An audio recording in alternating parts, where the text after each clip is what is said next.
नमस्कार मैत्रिणी, आज महाशिवरात्रीच्या सगळ्यांना हार्दिक हार्दिक शुभेच्छा।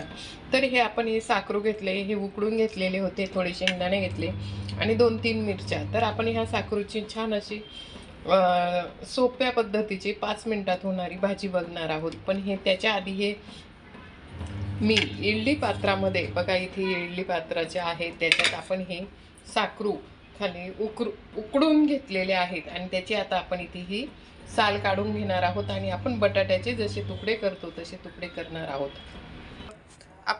आपण इथे जे साकरू होते त्याचे तुकडे करून घेतलेले आहेत। इथे शेंगदाणे आणि मिरची आणि इथे तेल घेतलेलं आहे। त्याच्यात आधी आपण सगळ्यात आधी इथे शेंगदाणे टाकणार आहोत आणि शेंगदाणे छान असे खमंग असे तळून घेणार आहोत। आधी आपले शेंगदाणे छान तळून झाले, त्याच्यात आपण आता इथे मिरची टाकून देणार आहोत।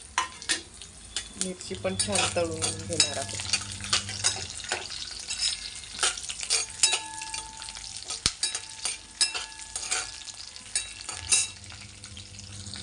आपली मिरची आणि शेंगदाणे तळून झाले। आता आपण याच्यात रताळे किंवा साकरू ते टाकणार आहोत आणि छान असं हलवून घेणार आहोत।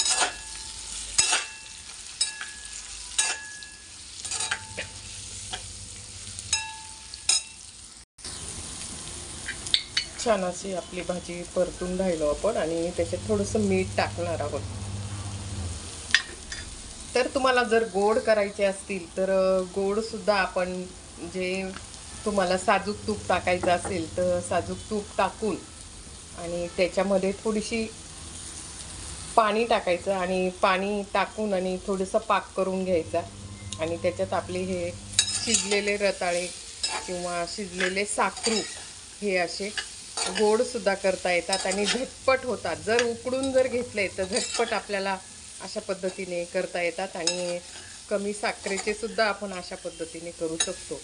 तर ही छान अशी आपली ही साकरूची भाजी झाली। तुम्ही खिचडी बरोबर किंवा अशी सुद्धा नुसती खाऊ शकता। तुम्हाला नक्कीच माझा व्हिडिओ आवडला असेल तर माझ्या चॅनलला सबस्क्राईब करा, लाईक करा आणि शेअर करा। छान अशी ही साकरूची भाजी उपासासाठी झालेली आहे।